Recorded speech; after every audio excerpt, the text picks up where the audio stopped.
To understand Brunanburh, you must go back. Back to a kingdom on the edge of extinction. Back to a king hiding in a swamp. Alfred of Wessex, later called the Great, inherited a kingdom the Vikings had nearly swallowed whole. In 878, the Danish king Guthrum drove him from his own lands. Alfred hid in the Somerset marshes with a handful of men. England, for all practical purposes, was gone. But Alfred fought back. At Edington in 878, he crushed Guthrum's army and forced him to convert to Christianity.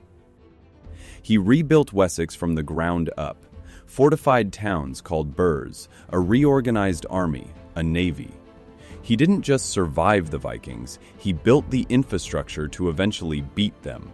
But Alfred never fully reclaimed England. He died in 899, having unified Wessex and secured an uneasy peace with the Danelaw, the Viking-controlled north and east. That final task, the complete reconquest of England, he left to his children. Edward the Elder, Alfred's son and Æthelstan's father, was not a man for poetry or philosophy. He was a hammer, systematic, relentless, and cold. For over 20 years, Edward pushed north and east, building fortresses as he advanced. When his sister Athelflaed, the Lady of the Mercians, died in 1918, the great kingdom of Mercia fell into his hands. One by one, the Danish lords of the Midlands either submitted or died. By the time Edward himself died in 1924, he controlled more of England than any king before him. Yet the north remained unconquered. Viking York, the Scottish border, and the wild lands beyond. That final challenge, he left to his son. Æthelstan came to the throne in 924 amid fierce dispute. He was Edward's eldest son, but not by his first wife, and succession in this turbulent era was never clean. He had to fight for his crown before he could even wear it. Then, in 927, he achieved what both his father and grandfather had only dreamed of. He marched on Viking York and took the city without a major battle. The Norse king Guthfrith fled. Æthelstan became the first man in history to rule a unified England. 3 generations of blood, sacrifice, and relentless warfare had finally led to this single historic moment. But unity on a map and unity in reality are two very different things. The kings of Scotland and Strathclyde had watched Athelstan grow ever more powerful with growing dread.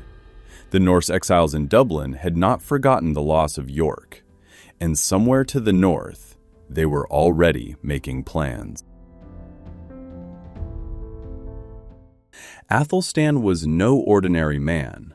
He had broken the Viking grip on York, compelled the kings of Wales and Northumbria to kneel, and forged powerful alliances across Europe. His coins declared it plainly: Rex Totius Britanniae, King of all Britain. And he believed it. So did his enemies. In the halls of Dublin, a Norse king named Onlaf Guthfrithson was making plans. He was the exiled claimant to the Viking kingdom of York, the rich territory Athelstan had seized from his people. And he had powerful friends. The aging but cunning Constantín II of Scotland had never forgiven Athelstan for the humiliation at Aemont. Now he saw his chance for revenge. Owen of Strathclyde joined them. 3 kingdoms, 1 fleet, 1 goal: to crush Athelstan before he could crush them. It was the largest military force assembled in the British Isles since the days of the Romans. And they were coming south.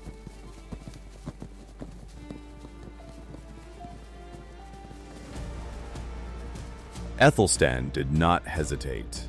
He had spent a decade preparing England for exactly this moment. His household guard and his fyrd, the national levy, were drilled and organized in ways no English king had ever achieved before. He called upon every corner of his kingdom: Mercians, West Saxons, and men from the Welsh border who owed him loyalty. The chronicles describe it simply: a great host, a gathering of the English people.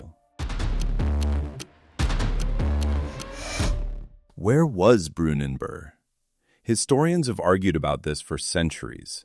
The Old English poem, our best surviving source, gives us almost no precise details, but modern scholarship strongly points to Brunanburh on the Wirral Peninsula in what is now Cheshire, a place where the tides of the Irish Sea could still be seen, where two of the greatest armies ever assembled in Britain could finally meet on open ground. Anlaf, that southern king, calls himself ruler of all Britain. He even put it on his coins. He made us all watch his arrogance. Today, on this field, that claim ends. The first strike belongs to you. Athelstan, his shield wall, his household guard, his precious English line. I will go through all of it. Through the shields, through the spears, through every man standing behind them. I will find him in that line, and I will break him. Exactly the way he broke us. Completely. They have come from Dublin, from Scotland, from every corner of the north. They believe numbers win wars. Let them believe it. We have something they will never have. We have something worth dying for. This is not just Wessex. This is not just Mercia. This is England. And England does not kneel. Break their shield wall, till their king. Take back what is ours. For York, for our fathers, for glory.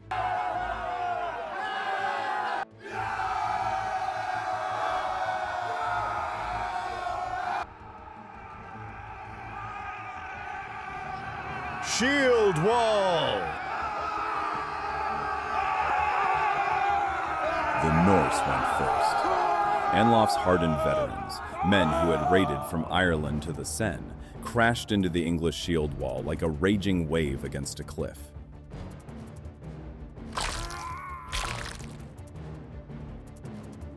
Athelstan himself was said to have fought in the thick of it. The Anglo-Saxon Chronicle and the great poem written right after the battle are clear.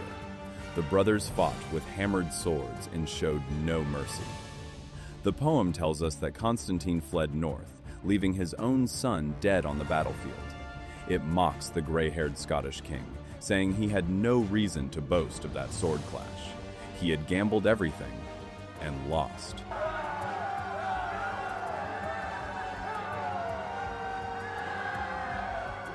Anlaf escaped with a small retinue back to his ships. 5 young kings lay dead, 7 of his jarls. The Norsemen sailed back to Dublin through the dingy waters. The Scots trudged home through the northern hills, both in bitter shame. After Brunanburh, that mighty coalition never reassembled. Anlaf would return briefly in later years, but the dream of breaking England apart died forever on that field. York finally fell under permanent English control in 954. England would not know true peace for another century. The Vikings would come again, the Danes, the Normans, but the seed planted on that cold, nameless field in the English north, that seed would survive them all. Æthelstan died just 2 years after his greatest victory, in 939. He was perhaps 34 years old. He left no children. He left no known tomb. But he left a country. You can subscribe our channel. The next campaign is already coming. Wolves Chronicle. Echoes from the Ages.